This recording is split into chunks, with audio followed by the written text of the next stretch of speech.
नमस्कार विद्यार्थी मित्रांनो, कसे आहात? मस्त मजेत ना?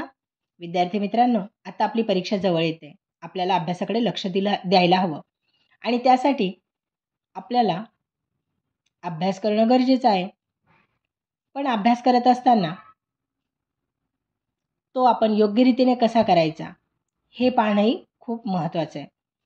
विद्यार्थी मित्रांनो, याआधी आपण विभाग 1 ते 4 पर्यंतचा अभ्यास कसा करावा, कसे प्रश्न लिहावेत याचा केलेला आहे. आज आपण विभाग 5 उपयोजित लेखन याचा अभ्यास करणार आहोत. विद्यार्थी मित्रांनो, उपयोजित लेखन आपल्याला एकूण 24 गुणांसाठी असतं. त्यामध्ये प्रश्न 5 हा पत्रलेखनासाठी असतो.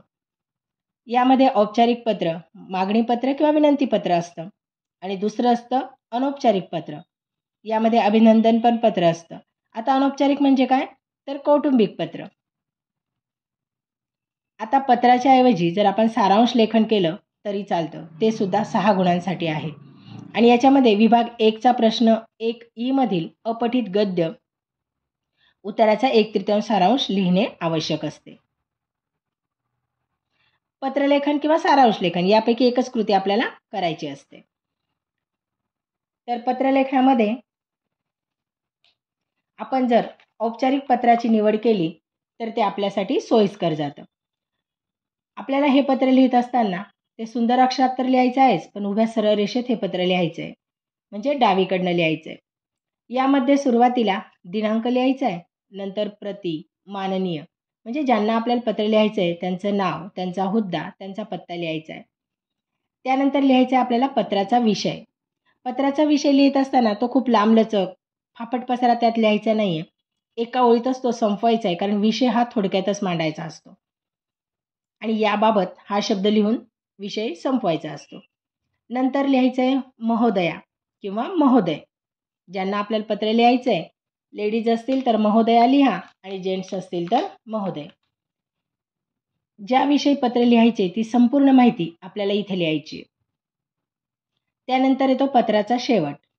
यात स्वतःचे नाव अ, ब, क असं लिहा किंवा पत्रलेखनात जर नाव दिलेलं असेल तर ते नाव तुम्ही लिहू शकता. आणि शेवटी पत्ता लिहायचा आहे. पत्ता जर आपल्याला पत्रात दिलेला असेल तर तोच लिहायचा आहे. जर दिलेला नसेल तर काल्पनिक पत्ता तयार करून तो लिहायचा आहे. आणि सगळ्यात महत्त्वाचं विद्यार्थी मित्रांनो, ईमेल ID लिहायचा आहे, तो विसरायचा नाही.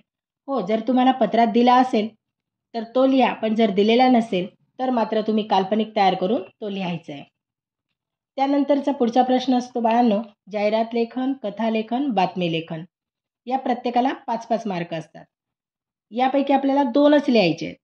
तर तुम्ही जाहिरात लेखन किंवा कथालेखन हे 2 विभाग निवडू शकता.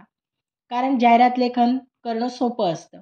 आपण बऱ्याच वेळा पेपरमध्ये, पुस्तकांमध्ये, मोबाईलमध्ये, TV मध्ये जाहिरात बघत असतो आणि त्यावरून जाहिरात करणं आपल्याला सोपं जातं. जाहिरात लेखनामध्ये स्थळ, फोन नंबर आणि ईमेल ID जरूर लिहावा. त्यानंतरचा प्रश्न येतो कथालेखन. कथालेखन हे आपण चांगल्या प्रकारे करू शकतो. कथा ही नेहमी भूतकाळातच लिहावी. कथा म्हणजे घडलेली गोष्ट. ती लिहिण्यास आपल्याला सोपी जाते आणि म्हणून शक्यतो कथालेखन लिहावे. प्रश्न 5 हा निबंध लेखनाचा महत्त्वाचा प्रश्न असतो. यात आपल्याला 8 गुण असतात. या प्रश्नात प्रसंगलेखन, आत्मकथन, वैचारिक किंवा कल्पनाप्रधान लेखन हे विषय असतात. यामध्ये आपण कल्पनाप्रधान, प्रसंगलेखन किंवा आत्मकथन हे विषय निवडून यातील आपल्याला जो सोपा वाटेल तो विषय घ्यायचा असतो आणि त्यावर निबंध लिहायचा असतो. कारण